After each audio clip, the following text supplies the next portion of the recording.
Iran back to the Stone Ages, right? So it looks like we're right at that point, right? So everything's looking like a go. Uh, will it be this weekend? Will it be some other time? Remains to be seen. But it's looking to me like things are very close. All right, hidden messages, deflections in the press and the political realm. We're seeing the possibility of something being revealed in very many places, like arrest happening within the next couple of weeks or less. All right, so very big arrest, right? So things are moving in that direction quite substantially. Now, is there deflection that's happening where people are being pointed in a different direction just before this happens? This is the way it usually is, right? So when something comes up, you need to like look around and see what else is being hidden. So we'll look at some of these things. But first of all, the Trump is going back to the press dinner. First time in 10 years, right? So 10 years ago, Barack Obama in 2016 at the press dinner roasted Trump for the birth certificate. So remember, President Trump was pushing the birth certificate. Of course, the press, in force came after him to make him look like he was an idiot. But as we know now, Barack Obama absolutely was not born in U.S., right? That's pretty much proven by this point. Should be very obvious to everyone. It's kind of like 9/11, right? So, but still people believe the 9/11, narrative. But, and that's okay because, there's people that still don't believe, there's a presence on Mars and the moon and, all these other places. They think it's all just a scam because, there's scams that happen in those things, just disinformation, deflection, right? But why do they do these things? Because they want to control the narrative. And the narrative is being taken away from them. And the truth is finally coming through. All right. Some people will stick to the old narratives, the old untruths and so forth. And that's to be expected because they've been pressed so hard into people's consciousness. Right. And that's no, I don't mean any, disrespect to anyone out there that has a different opinion than myself. And it is what it is. There's things that, I've believed in over time and I've changed my opinion on them. I'm very flexible. I'm very observant. All right. So some of the things that, have been posed to us, I saw the COVID-19 early on. I thought it was a real deal. It was a real deal. It was created, but I thought it was much worse than it actually was. And that's what they wanted. They wanted people to believe in this false narrative, right? And then, of course, China was in on the game where they had people dying in the streets, all kind of bullshit. Hospitals filled with people dying, in the hospital waiting for service. So then we started seeing that in the United States. And then we started to have people go back the next day to these hospitals that were being overrun. And there was no one there. And then when people went in to ask, well, this place was overrun yesterday and all the hospital staff were confused because obviously these events had been filmed earlier. And remember all the dancing, nurses and all that stuff in hospitals. They didn't have anything to do because, people were like being funneled just into COVID rooms. And so all the people that normally were getting, work done in hospitals, these people were free because it was just COVID, nothing but COVID, disinformation, deflection, right? So we've learned to start to look at this stuff and be very hyper critical, very hyper, disbelieving in a lot of things. That's to be expected, and that's healthy. at this point in the game.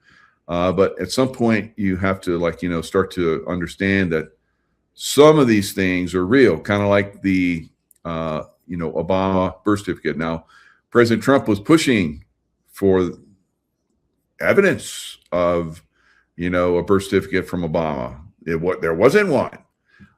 And the year that he was pushing for it, 2016, there wasn't a birth certificate. So the next year, I guess, is when they finally released the one in Hawaii, right? That as we look at it now and people looked at it in detail, it was manufactured, right? And then the woman that signed off on it died in a helicopter crash in like 3 feet of water. And no one else in the helicopter was injured, but she died. She drowned in this helicopter crash, right? So I guess dead people don't talk, right? And that's the way the deep state works things quite often. All right, so I tried to find a video of Obama roasting President Trump, and I know they're out there. I've seen them.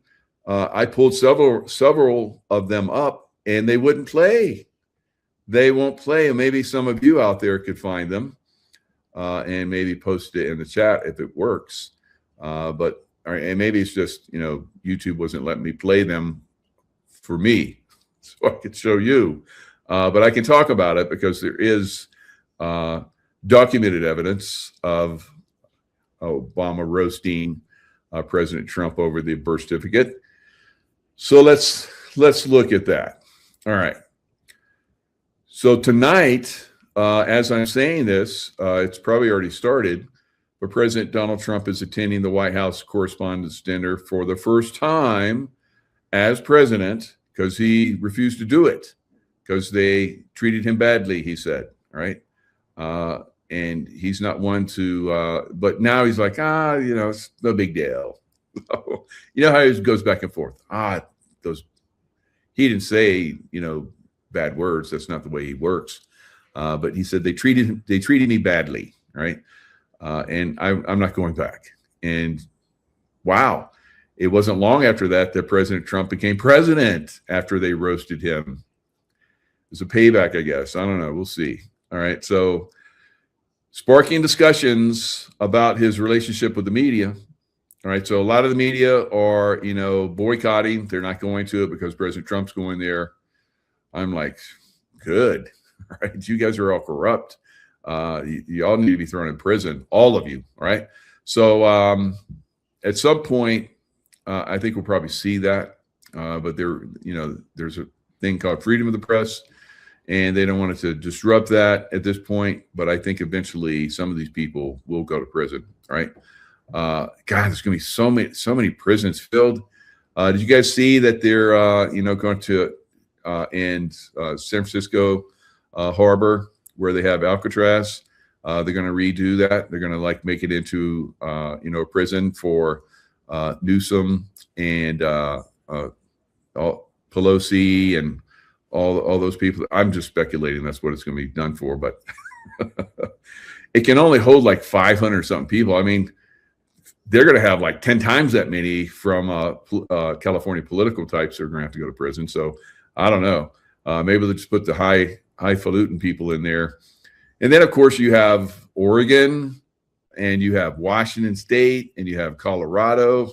All the political types have to. Maybe it's just going to be a political prison. That's what I would say.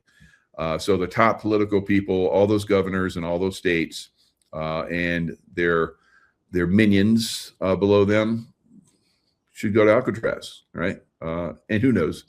Maybe they'll all get off. Maybe they won't go to prison. I don't know. But I look at their records and I'm like, there's no way they're not. It's no way they're not. So we'll see. Okay.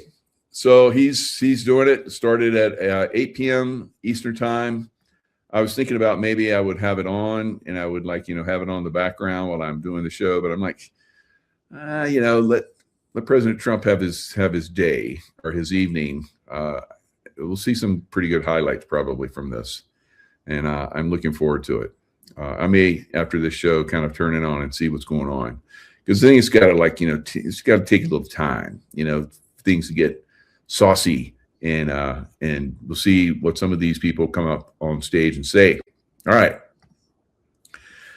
So Obama tried to make Trump a punchline at 2011 dinner before Rise stunned, right? So that's that's like 15 years ago. I thought it was like 10 years ago. It's 15 years ago. Geez. President Trump will attend the White House. I thought it was like 2016. His return also revives memories of the 2011 dinner when President Barack Obama and comedian Seth Meyers mocked Trump from the dais in a moment that later became a widely discussed part of Trump's political story. Donald Trump is here tonight, Obama said at the 2011 dinner. Now, because President Trump was basically elected in 2016, so 5 years later. Now, I know he's taken some flack lately, but no one is happier. No one is prouder to put his birth certificate matter to rest than the Donald. Right. And that's because he can finally get back to focusing on the issues that matter, like, did we fake the moon landing? What really happened in Roswell? And where are Biggie and Tupac? He continued, Trump had publicly called for the release of Obama's birth certificate, which the state of Hawaii did release that year. So, and then, of course, that woman died that signed it, like I talked about. The exchange underscores longstanding tensions between Trump and the Washington establishment that predated his entry into politics.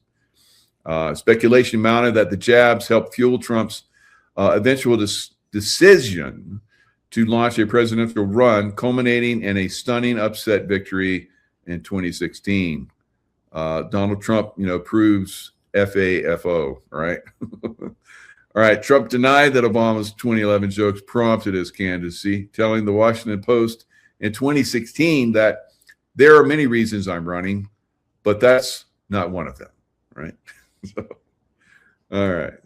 Donald Trump has been saying, this is Seth Meyers, that he will run for president as a Republican, which is surprising since I just assumed he'd be running as a joke, comedian Seth Meyers said. And who's Seth Meyers? All right. He's pretty much gone off the scene completely. All right. He destroyed his career, I think. All right. So, we haven't heard from Seth Meyers in a long time. So he killed himself. Colbert taunts Trump with embarrassing photo he can't bear to see. So all these, all these late night, idiots, attack him. The press is just full of it, right? Trump told Fox News The Five earlier this year he was treated rudely and crudely during the dinner, which he said influenced his decision not to attend while he was first in office. And the press was so nasty, I didn't do it, said Trump. He once again denied it was the 2011 dinner that sparked his interest in running for office. There is this theory. I was there while Barack Hussein Obama was speaking, and he was hitting me a little bit. Actually, it was very nice. And I loved it. I really loved it, said Trump. What a master at deflection and redirecting, right? He's a master. He's kung fu master, right? He basically deflects those blows and redirects them back, right? Aiki Jiu-Jitsu, very, very good. All right, so I think he's going to do really well for tonight. Now, Iran, all right? So there's deflections that happen. Is something going on tonight that needs to have everybody's attention? J.D. Vance out of Iran peace talks says Trump sends Jared Kushner and Steve Witkoff to Pakistan. So you don't want to have the vice president downrange when you start a war, right? Just saying, all right? So maybe they'll get there and everybody thinks we're going to do peace talks and Trump's going to extend the deadline again. Maybe not. All right. So the Middle East, calm before the storm. Let me show you this, because I actually thought this. This is what I was thinking today. I was like, feels like the calm before the storm, because I've been in so many of these combat situations over my lifetime, and I'm like, it just feels like calm before the storm. Me sitting in a helicopter ready to take off and go kick some ass. All right, so I think that we could be very close, guys. So I don't know. We'll see. Now, some of the things that lead me to that, because I was feeling it today. I saw that B-52s are taking off from UK, where they have some bases and so forth, and they're doing test runs. They're calling it. So they're taking off and landing again, so they can fool the people that are watching. Yes, that's the way that works, right? All right, so Middle East, calm before the storm. So I just typed in calm before the storm in Iran, and there we go. Somebody has the article there. How about that? All right, so this is today, April 25th, by Richard North. Although nothing has been formally declared, there seems to be something of a consensus that close of play yesterday was the deadline for the Iranian leadership to come up with a coherent proposal for the negotiations could restart with a view to ending the war, which the ceasefire is to end, failing which the ceasefire is to end. So you have all these different New York Times on successive days, one from the experienced Iran hand. They're saying that IRGC generals are running the show in Iran. So whoever Trump and team have been dealing with, it's not anyone that's in charge. There's many factions in Iran right now, and most of the ones that are running the show are the IRGC generals, right? Now, there's lots of disinformation about this son of the Ayatollah Khomeini, Mojtaba, the new supreme leader. They're saying now that he was gravely wounded in the same attack that his dad was killed. He is said to have one leg operated on 3 times, and the other has been blown off, and he is awaiting a prosthetic. He has had surgery on one hand and is slowly regaining function, but his face and lips have been burned severely, making it difficult for him to speak, right? So to save face, literally, I guess, he's not appearing and he's not speaking. Maybe he is dead too. And they're just like, because when I was in the Middle East and we were going after terrorists, I just had this kind of sixth sense, how I send out the love vibration to people that we're going after. One of them supposedly was hit by a drone strike, but the people downrange were saying, oh, you didn't kill him. He's still alive. But there was no proof, just like Mojtaba. No proof, right? He didn't come out and talk. There was no pictures of him, but they were saying he was still alive. Now, the people I was working with, they were having people coming in from downrange around that area where we did the strike on this Islamic leader.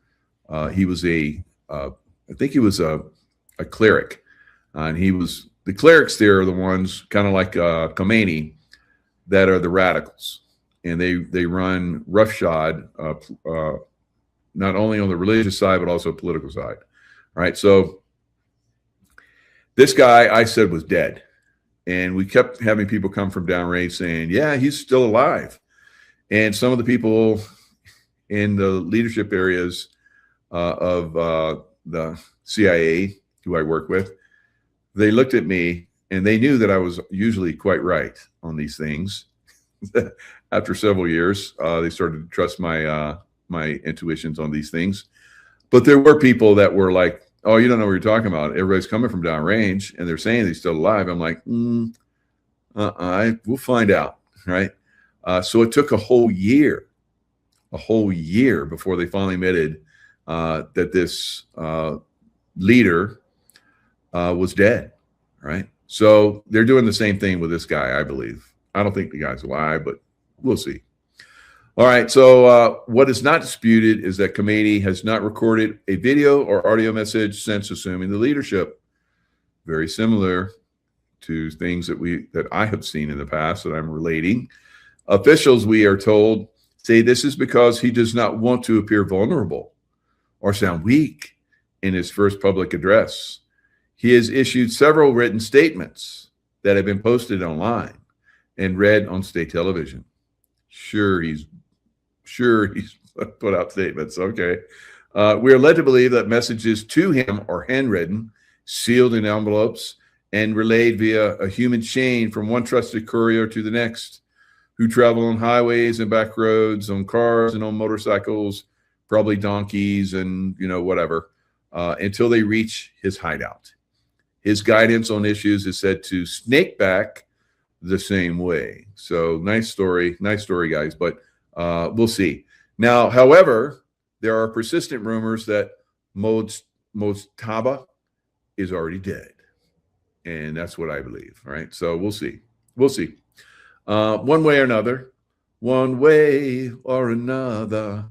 going to get you. We're going to get you one way or another, Iran. This leaves a significant power vacuum, which the IRGC is best placed to fill. This leaves civil officials out on a limb, such as Foreign Minister Boss, blah, blah, blah, blah, blah, blah. So these guys are playing games. They're trying to, stall. We're stalling as well. It was like, okay, they're probably creating new drones, digging out the stuff that we blew up and moving stuff around. We're watching all that, and we know what targets to hit when we hit. And I think that when we hit them, it will be phenomenally massive and very coordinated. And because they have all these drones, they've probably been building over the last, several weeks, and building out their drones to the tune of probably thousands more. And they have, I don't know, we've heard that they have well over 100,000, hundreds of thousands of drones. We'll see. All right. So maybe, probably, they have been bringing in a lot of drone technology, drone defeating technology, probably some new stuff, I bet. So we'll see how this works out. All right. So it seems to be a contradiction by the BBC report, which has said special envoys Steve Witkoff, Jared Kushner were heading to Pakistan for peace talks with Iran this morning. So there's disinformation, or maybe it's real, or maybe the IRGC is going to be there, or maybe not, and maybe no one's going to be there, maybe somebody's going to be there, maybe somebody that doesn't really have any power to say anything, and just look, keep kicking this can down the road while they dig out and move stuff around, right? So that's what I think is going on. So elsewhere, leader-in-waiting Reza Pahlavi was giving a stonking speech, whatever that is, pledging his continued support for his country, making critical comments about the lack of balanced media reporting. And I think that he was attacked in London. So, but because these people have spies everywhere and puppets everywhere, so it's not expected. He complains that journalists are too busy criticizing America and Israel for taking out the dictator who's been slaughtering our people for 47 years. Those bad journalists, they deserve prison. Instead of going after the regime that actually is doing the killing. Meanwhile, to coincide with the unofficial deadline, the carrier USS George H.W. Bush has arrived on station in the Arabian Sea, bringing to 3 the number of carriers deployed in the theater, the highest number to be deployed in the Middle East since 2003, when I first went to the Middle East after we started the long war against Iraq, right? So I was working for Blackwater at the time. Before I left, we did a sweat lodge, Native American sweat lodge, and we all prayed that, when I got to Iraq, that we would find Saddam Hussein. When I landed in Iraq, they pulled Saddam Hussein out of a hole in the ground. How about that? Coincidence, I'm sure, right? Prayer does have very, very strong, especially when you do it in a very sacred way.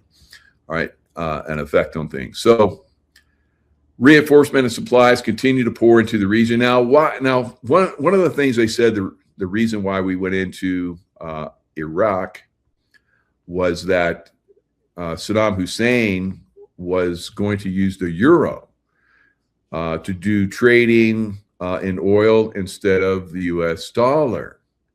And so some people said that's why we went and took him out. Well, kind of the same argument could be made, for us going into Iran, couldn't it? Because they were trying to push trading oil with the yuan, the Chinese yuan. Coincidences, I'm sure.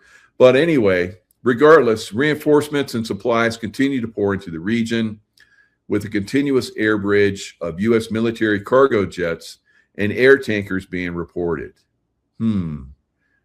So Monkey Works has been on this for a while. He has shown like this solid, thick stream of aircraft going from bases on the East Coast all the way over to the Middle East, stopping in Germany and then going down into the Middle East, right? Massive, big streams of jets, cargo, all kind of stuff, right? What are they doing? Where are they going?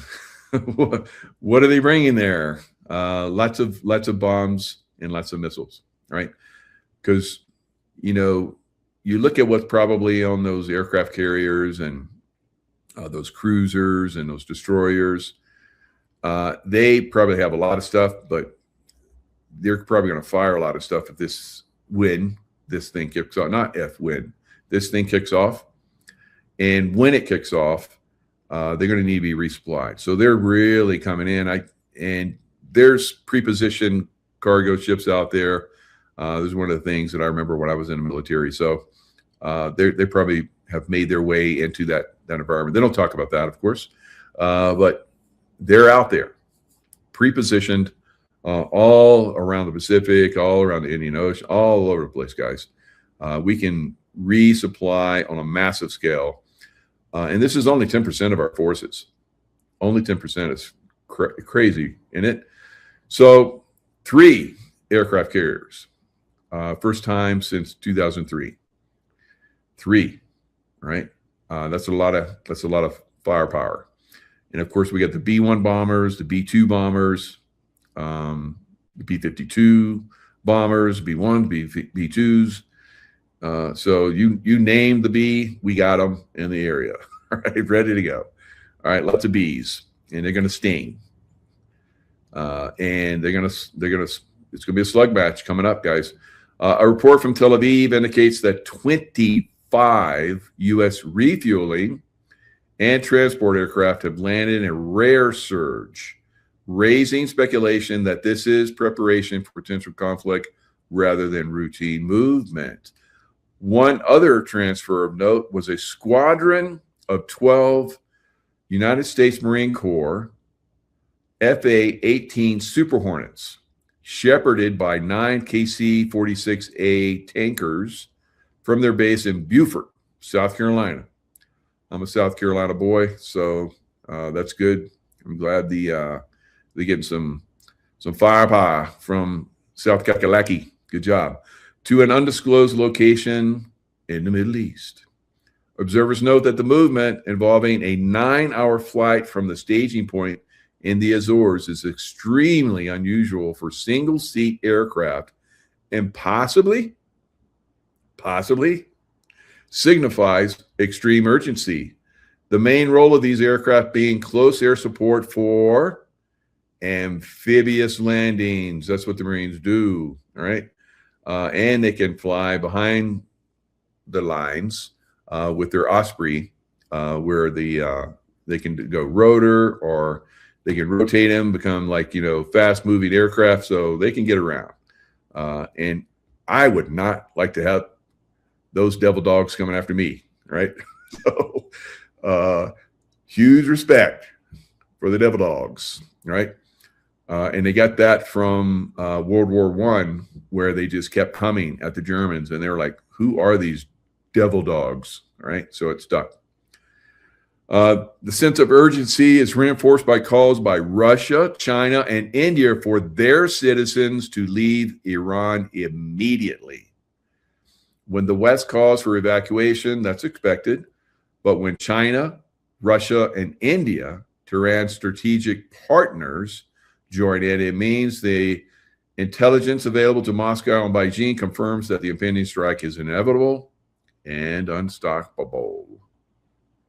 All right. Calm before the storm? I think so. All right. So we'll see this thing kick off probably near term. Close. It's close. I feel it. It's very close. We'll see. All right. So let's go back in time a little bit. Like, I don't know, seven months or so, something like that. Let's look at what happened several months back. Right? Maybe a lot of you guys didn't know this. NASA to make major announcement about Martian rock sample on Wednesday. All right. So this was September 9th, 2025. Martian rock that contains possible biosignatures. Life on Mars. Yes. There's life on Mars. Hello. All right. So now, how many of you knew that? I have to admit that I didn't know this.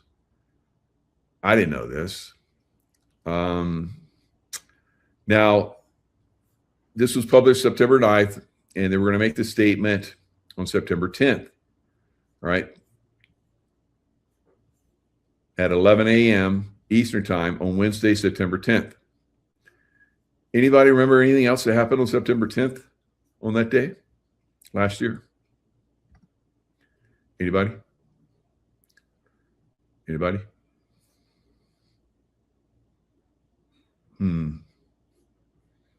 That's when Charlie Kirk was assassinated. How about that? And he was assassinated a couple hours later. Wow. Because that's where all the tension went. Deflection, misdirection. Right? Today in history, right, they announced life on Mars, and it got drowned out by Charlie Kirk assassination. Or was he assassinated? I don't think so, but some people do. Some people still do. And, I believe there were moon landings, right? Some of those were faked, yes. Some of them, I think, during the time of 2001 Space Odyssey, Stanley Kubrick was filming that, and there's evidence that they made a film of astronauts on the moon, and they did it for backup in case something bad happened, right? So they would look bad, right? Because they like to control the narrative, right? So I believe some of those were real. Some people when they see one thing that's not right, they discount everything. Except, this is amazing to me, the Charlie Kirk assassination. There's so many things that are messed up, like a 30-06 shooting him in the neck. All right. That would have blown his head off. Right. And many of us have said that. And it's like a little hole in the neck with black blood coming out. Right. So it should have been bright red shooting blood coming out. And then everybody that was his security team, they just lost their minds and just carried him out. They didn't try to help him. If I'd been there, I'd have been shoving quick clot gauze in his neck, right? Because there's a lot of people that survive this stuff. I've kept animals alive that were shot up really bad, right? I've been through that training. And my animal lasted longer than everybody else's, and there were 25 teams there. And they're like, okay, we're going to take your animal out, and we're going to shoot the hell out of it. So, because they all got to die, unfortunately. But mine was going to keep going, right? So I looked at that, and I was like, that's you guys know, I said bullshit right from the beginning, right? And still there are people trying to make that fit. It's like, you can have one thing that's bullshit about, the Mars landing, which is true. They put out bullshit. And then all of it's bullshit to you. But you can have 100 different friggin' things about Charlie Kirk's assassination, and you still try and make it fit. What the heck? What is that? What is that? And again, I don't knock anybody that still believes that. It is what it is, and maybe you're right. Maybe you're right. So we'll see. We'll see going forward. Kind of like, those people that I said, he's dead, right? No, he's not dead, right? We'll see. All right. So anyway, let's look at some of this. Let's look at, is there anybody else that thinks like I do? And a lot of Americans are asking the same questions about the official narrative that we've been. All right, so this is 1 day ago. So why is this coming up now? I said this, I don't know, 7 months ago, wherever it happened. I said bullshit, bullshit, right? Not a lot of people joined in on that. And a lot of people, wanted to verify as well. It was like a guy in the crowd shot him. And it's like, that's not what the narrative is that they're pushing right now. They're saying that this guy, shot him from the roof, and they have pictures of him, and video of him on the roof. And he used a screwdriver to take the thing apart and left the screwdriver on the roof. But, he jumped down and he ran into the woods and put it back together with what? All right. And left that in the woods and went ate a meal. So I don't know. It just that doesn't sound right. But let's make it fit somewhere else. All right.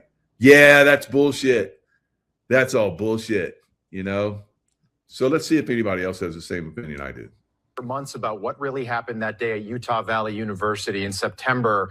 And when you ask simple questions about what happened, you're instantly labeled a conspiracy theorist, another Candace Owens. But I'm not the only one asking these questions. And tonight, it just feels like we know more about Lee Harvey Oswald than we do about Trump's would-be assassin, Thomas Matthew Crooks, or Charlie Kirk's alleged assassin, Tyler Robinson, which just seems strange given that it's 2026. Here's the grainy video. This is the best video they have. Two experts who have been asking a lot of these questions are joined. It's the best video they have, although there's cameras everywhere. So, okay. Now, former SEAL Team 6 operator Rob O'Neill, someone who knows a whole lot about ballistics. So Rob, SEAL Team 6, he's Red Squadron, like I was Red Squadron. Hoo-yah, Rob. All right, so Rob was there and took the shot on the guy that was posing as Osama bin Laden. I'll just throw that out there. And blew half his face off. All right, so we have armor-piercing rounds. We have hollow points, we have all kinds of rounds, but I promise you they used a hollow point. And this was a 5.56, which would do what it did, blow half of Obama's head off, right? I saw the pictures within an hour. I was there in Pakistan when it happened. So I was part of finding the guy that was posing as Osama bin Laden, right? They went in and they took the doctor that I was working with, in Peshawar. He was told, hey, we need you to go into this one compound and check out these kids and make sure everybody's good, vaccinate them, right?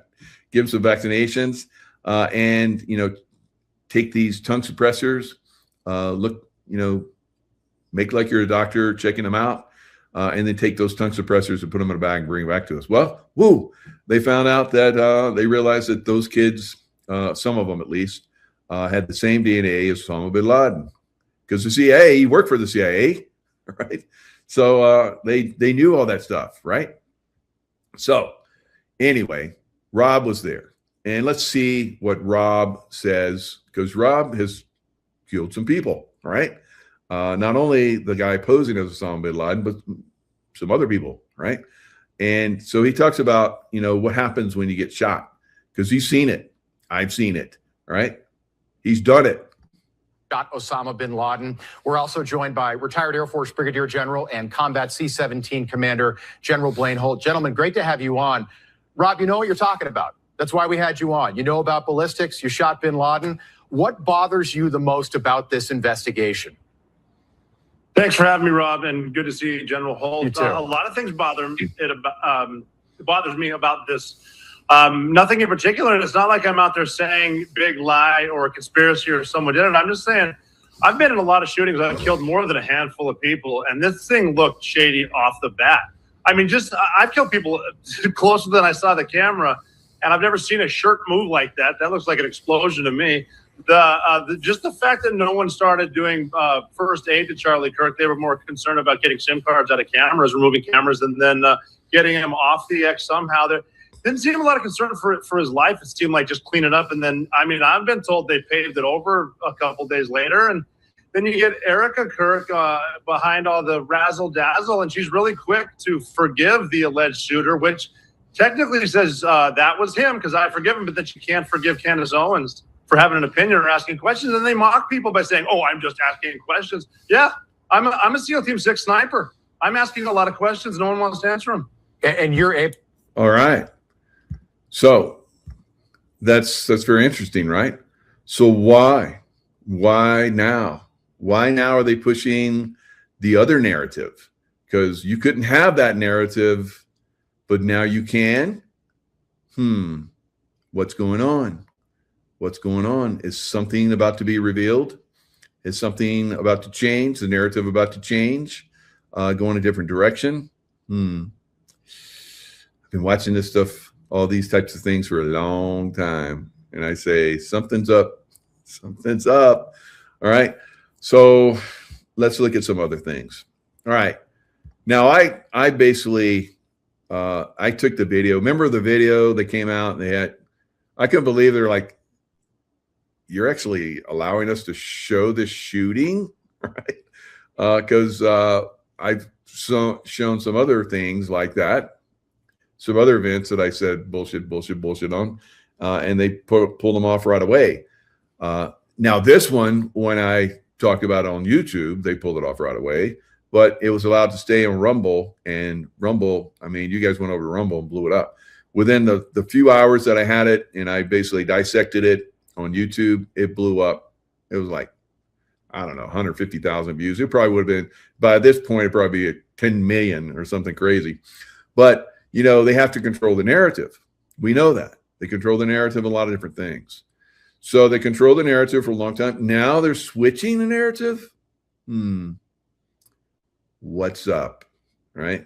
So be observant. Be observant. Something's up.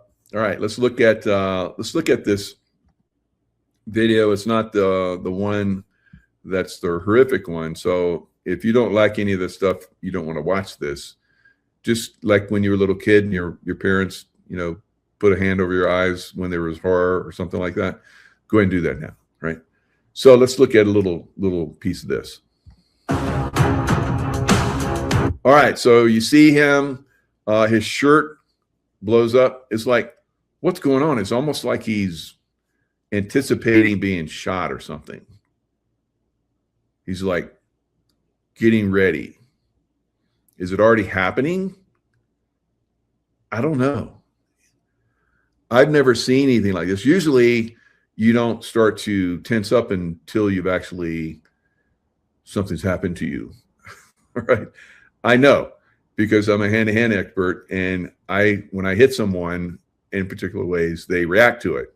He's reacting, it seems, before something happens.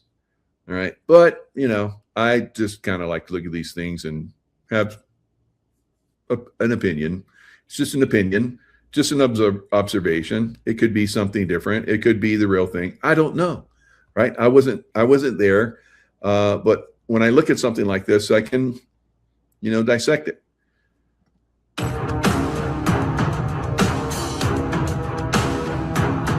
All right, look, he he was like holding the microphone quite a few times, right? I just kind of observe these things, right? And then he puts it down, and then bam. So if you go back and look at him, he was holding it quite a lot, right? And then he puts it down, and then ba-bam. And that's very strange. Usually when I strike someone, they go away from the energy of the strike. Now, this strike, he basically went into where the strike happened. So I would say, have somebody slap you in the face and see if you actually go in the direction of the slap. I mean, just try it. If you don't, you believe me? Okay, you believe me on this one? All right. But why would he go into the direction of the energy? I don't know. So it is very very anomalous. These things don't happen for real, but for whatever reason happen here. So now you see the mayhem of the guys that are supposedly protecting him, right? I've seen this mayhem in other assassinations too, where people should be very organized and very deliberate, but they're not. And it kind of adds to the chaos because people, they see something and then they run because there's chaotic stuff happen. For me, I probably have been standing there like watching everything. I'm like, what? That doesn't look real. But there were people that were traumatized, and I'm sad about that because you're traumatized by something that, okay. All right. So that's what that is, guys. So you have experts who are saying, no, right? A couple SEAL 6 bros are like, we could probably have a nice discussion on this one. I like to be in a team room with a beard, have some nice discussion with Rob on that. But there's nice things out there. Erica Kirk came out, people, went to that event, which I guess they had, months before they had scheduled that event place where they went and President Trump showed up and all that. It's like, did you guys know that this was going to happen? And or was it just a coincidence? Right. There's a lot of little things like that, but some people don't believe in a moon landing, right? And they see something, one thing wrong, and it's like, it's all bullshit. And they'll see 100 things wrong with Charlie Kirk's assassination, and they're like, it's still real. It's still real. Isn't that funny? That's funny to me. I think it's ha funny. Yeah. So I just laugh at that stuff. I don't get all worked up about it. It's no big deal. All right. So newly unsealed ATF report on Bullet that killed Charlie Kirk reveals what the feds really found. What did they find? Was it like, in the JFK assassination where the governor was on his Conley? He was on a gurney, and they found the bullet that went through Kennedy and went into him and traveled up this way and circled back around and went in him and then hitting all those different things, bone and all that kind of stuff and flesh. It landed on his gurney right beside him with no deformation. It was perfect. That's odd. That's odd to a military guy, right? Military guys looking at that, it's like, it's like this one Tennessee commander that I had. He was a commander. He was one of those guys. He was former enlisted, worked his way up. What do we call those guys? Mavericks or Mustangs or something like that. I think it was a Mustang. So he worked his way up to be an officer, and he had these great Tennessee sayings. He says, "That dog don't bark." I'm like, what? It's like it's all messed up. It's not right. That dog don't bark, right? So dogs bark, right? So if a dog don't bark, that's weird, right? There are probably some dogs out there. My mom had a little poodle that didn't bark, and I think if something really was screwed up, he'd probably bark, but he didn't bark. He was like one of those dogs that didn't bark. So it's an anomaly. It's weird. So You know, that's one of those things where the dog don't bark, right? And there's other things like this one. All right, let's look at this one. I don't know why I'm bringing this up, but I saw this thing with those guys. I'm like, what are you guys doing? What are you guys doing? So I just like to make people aware of stuff, right? Newly unsealed ATF report on Bullet. All right, so there's the shooter. He's all stoic. He's stoic.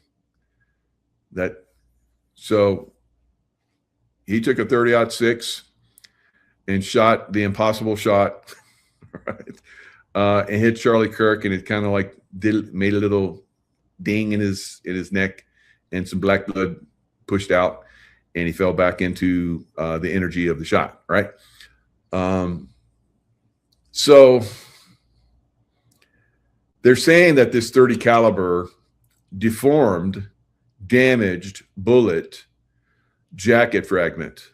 So they found a jacket fragment of a 30-06, all right, that was under the skin.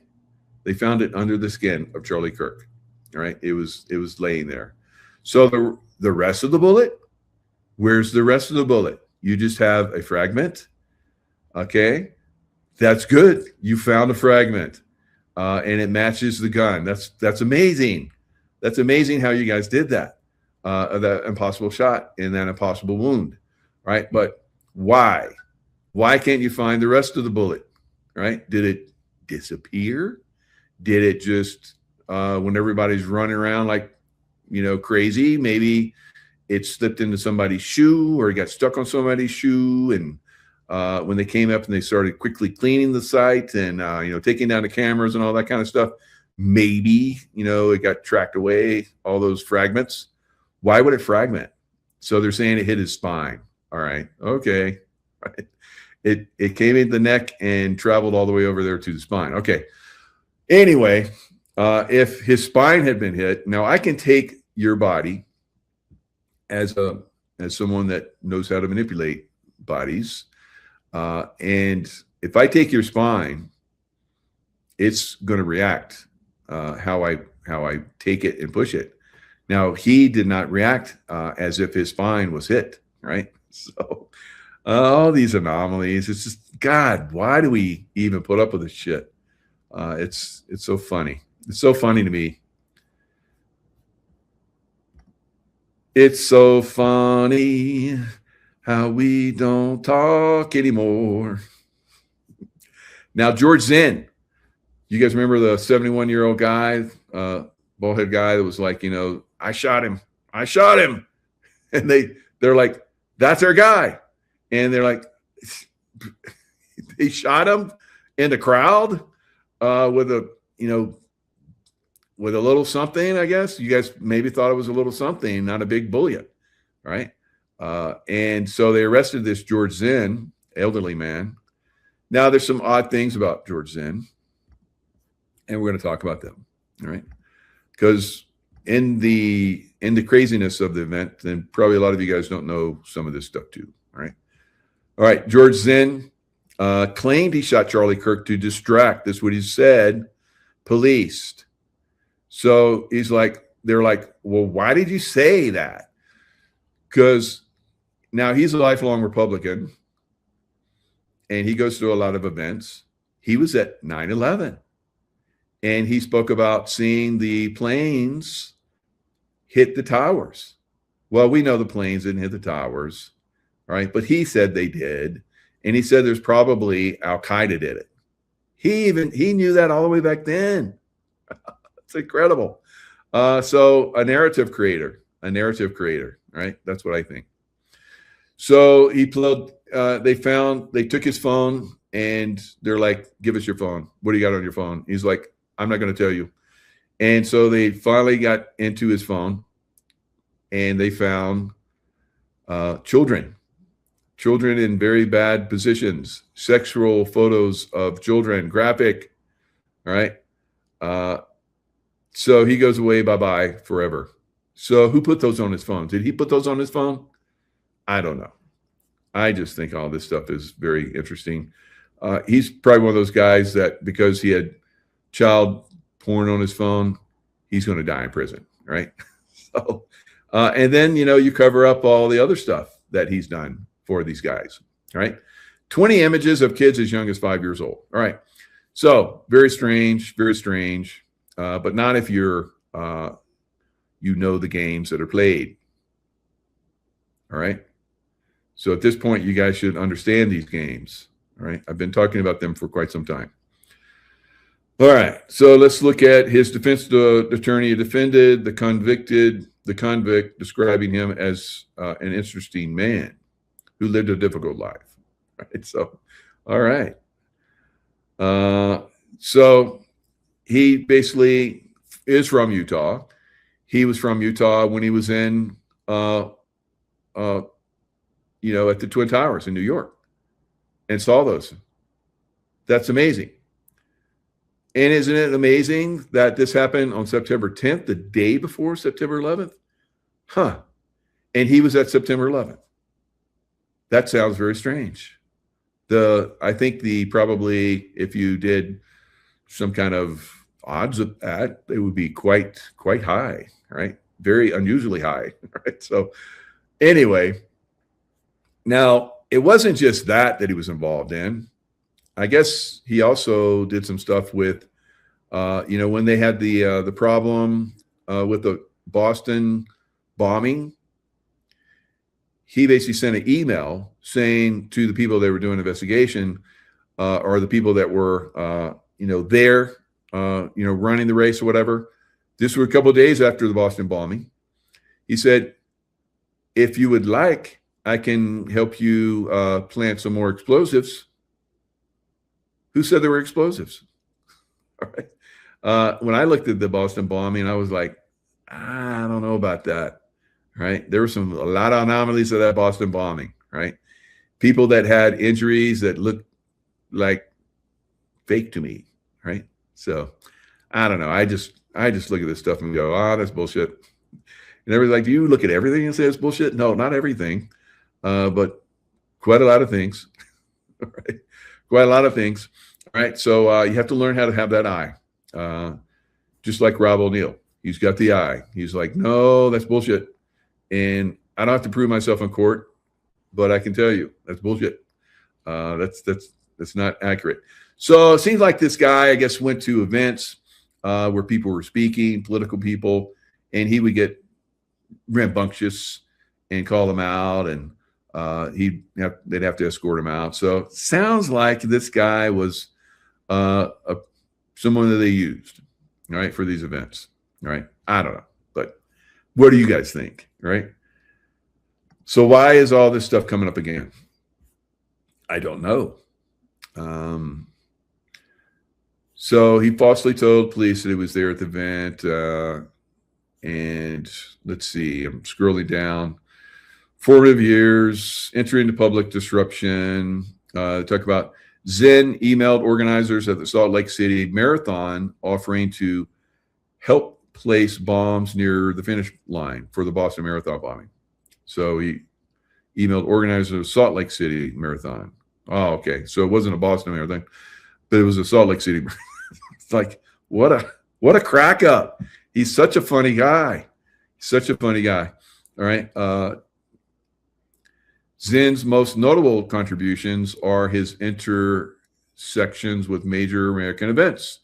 Often as a peripheral figure, as an eyewitness to 9/11, he provided on-the-ground accounts to media, describing the chaos and early theories about the attackers. He was just on it already. He was on it already. Kind of like those guys that I saw that looked like CIA guys that were describing how the plane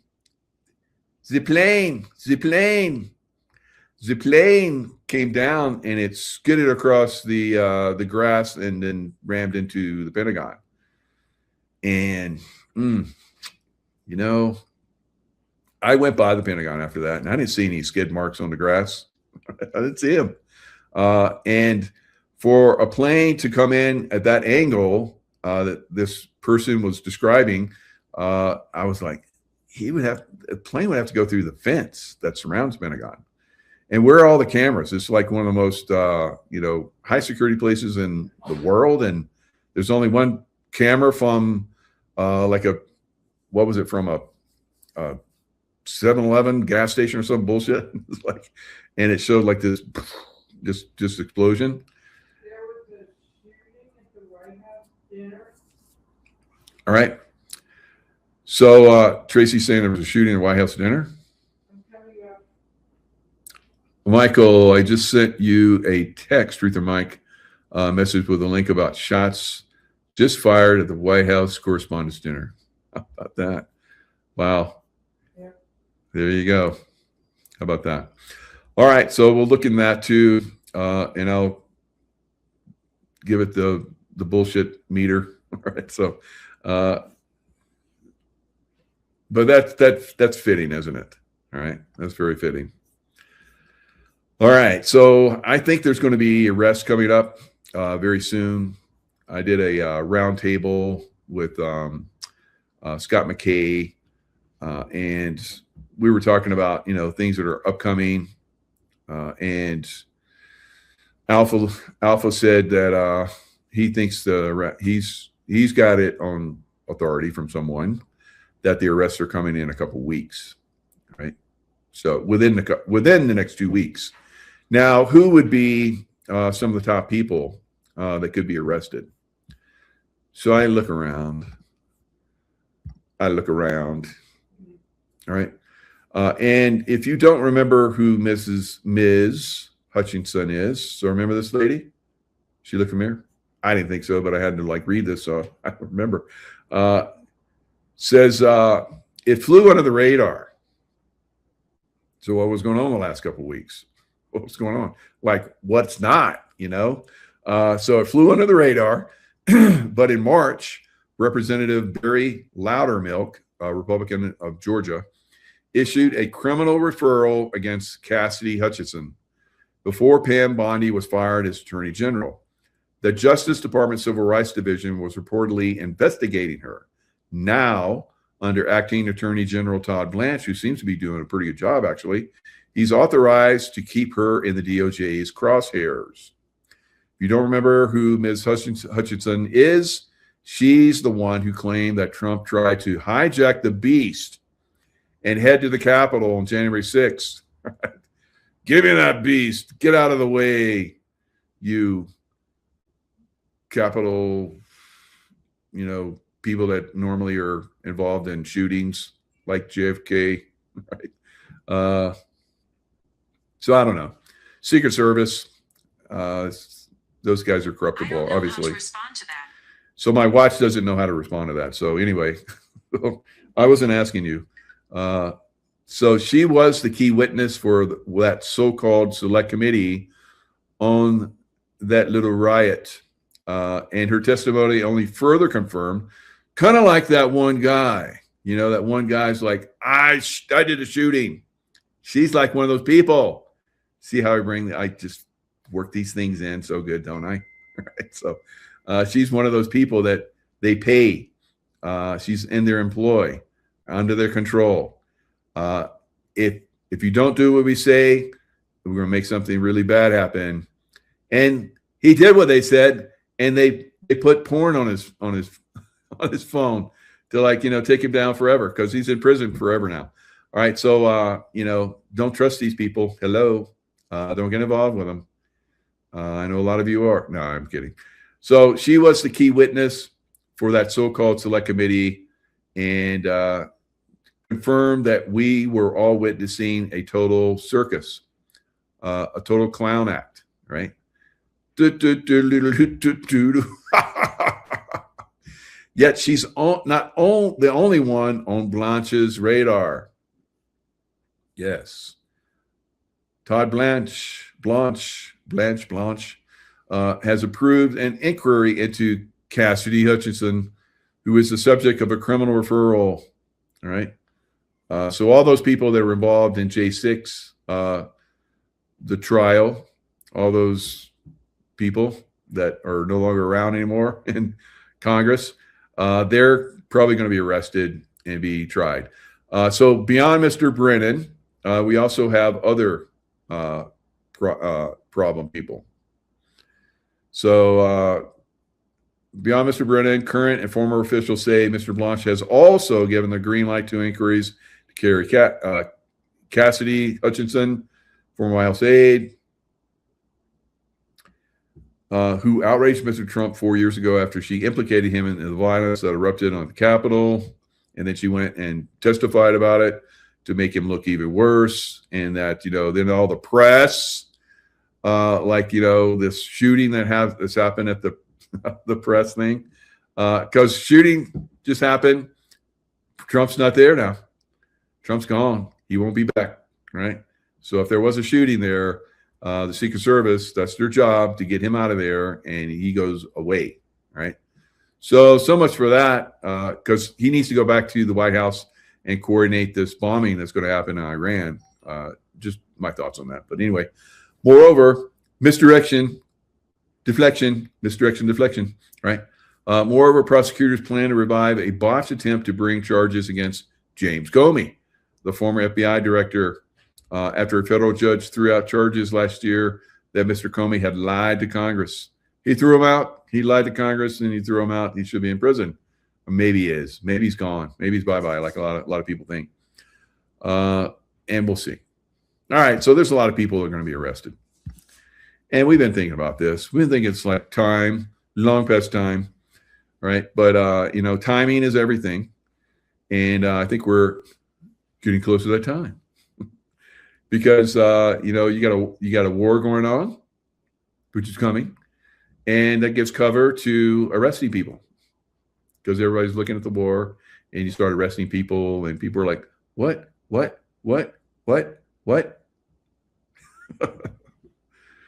there won't be any people coming out and saying, I shot, or Trump tried to take the beast. Right? All right, so things are getting interesting. Now, meanwhile, in the atmosphere out there where people say there's like Van Allen belts that, rockets can't go through. Well, sometimes there's holes in those Van Allen belts. And if they time it right, then rocket ships can actually go through them, right? Through those holes, right? And there's a lot of other things, anomalies that, can be discounted where people say, no, flat earth, all that stuff, blah, blah, blah, blah. We've already proven that CIA, another disinformation campaign about flat earth, but, believe what you want. I don't have a problem with it. Right. Anyway, so Stephon Burns is giving us a little warning of what's coming. And I've been saying this, I predicted this, before the beginning of the year, which I always have my predictions, which a lot of you have seen. I was surprised because normally people don't look at them. They're like, he's a psychic. I don't believe in psychic. Right. So I'm in touch with God. That's where I get my information. So whatever you want to believe and not believe, it's up to you. All right. So this is getting crazier than I ever imagined, says Stephon Burns. Now he's basically showing us in this little clip that I'm going to share with you that we're getting to the same position that we were in where we had that 8.8 in Kamchatka, Russia, and that little island out there where subs and stuff are. Right? So funny how that works. But anyway, we're off the coast there, big earthquake and tsunami that actually hit the U.S., and it was the biggest tsunami that had ever been recorded in the U.S. in recent times. That's right. That's right. I reported on it. You guys are like, no, it's out there. Go look at it. It's, I don't know, maybe it's buried now. Just like the Obama, video where he's roasting Trump. You can't find it. Did any of you guys find it? You guys go look and see if you could pull it up and play it. It's so ridiculous. So, out beyond Uranus is the dwarf planet, trans-Neptunian dwarf planet Sedna, which is about 1,000 kilometers across. So it's not tiny. It's not an asteroid. This is big. It's a dwarf planet. It's very. Now look at this lineup: Earth, Venus, Uranus, and this dwarf planet he's talking about. There was something that happened, like I said, during this time frame that's coming up around June, July time frame. It's going to be aligning again, and these planets have some pull. They got rights and legitimacy out there, right? They can pull things around. They can push and pull, right? Closest perihelion, which is 2076, about 76 astronomical units, if I remember correctly, and it has a 11,400 year orbit. So normally it's 1,000 astronomical units out at its furthest. It's aphelion. Perihelion, 76 kilometers. So super, super skewed in terms of how close. And what is coincidence is when the Charlie Kirk shooting happened, I was doing a show during that time frame too. And I was like, I'm going to have to go back and check that out. So, wow. What a coincidence. It's very funny how these things, do they like do some timing on me or something? What's going on? Or am I just like tapped in? Far away it can get. It's very close right now, and that's also perfectly in line with this. And one other thing to note is that I discussed this a little bit back then, but I didn't discuss it that much. Back in July of 2025, we had Uranus start to get close to Sedna, and I was speculating that because Sedna is from so far out normally, and because this is a very historic perihelion transits going through in the 21st century, Uranus being this planet that's connected to sudden change and disruption and also earthquake activity, and Sedna being connected to the deep oceans, I was speculating that once Uranus crossed into that 1 degree orb range with Sedna, we could see some big seismicity. And this was like July 2025. Guess what? We had that magnitude 8.8 megaquake. Now we have Uranus once again engaging with Sedna with a 1 degree orb. Last year, it didn't fully conjunct Sedna because then it turned retrograde and it moved back, whatever. This year, it's going to sweep over and conjunct Sedna. Oh, so that sounds like we might have an even bigger earthquake like I predicted. How about that? So just be heads up, during the next, few months, right? It could be a war. There could be all kinds of things happening, right? Arrest, distraction here. Trump's coming back, baby. So he's coming back. He's not there. Coming back through the tunnels. Tunnels around that area. So cool. Very good. Yeah, thanks for the update. That's very interesting. That's Katie. You think the same thing, right? Very interesting. About the very interesting, right? And we could see some, like I've been predicting, major earthquake, tsunami, and volcanic activity, I think this summer, right? And that's basically a scientific lineup of the planets who've got some pull. They got some pull and some push, right? They're connected. You don't mess around with the planets. They got pull, right? All right, guys. That's all I got. I'm gonna go get some dinner with the wife-ish, and she's hungry. She's getting skinny, and have to keep her fed. All right? No, she's not getting skinny. She's very, very. She's down there laughing right now. She's lean and mean. All right. All right. Hopefully I didn't get myself in trouble. All right. Lots of love. Stay in the love vibration, and we'll see you guys next time.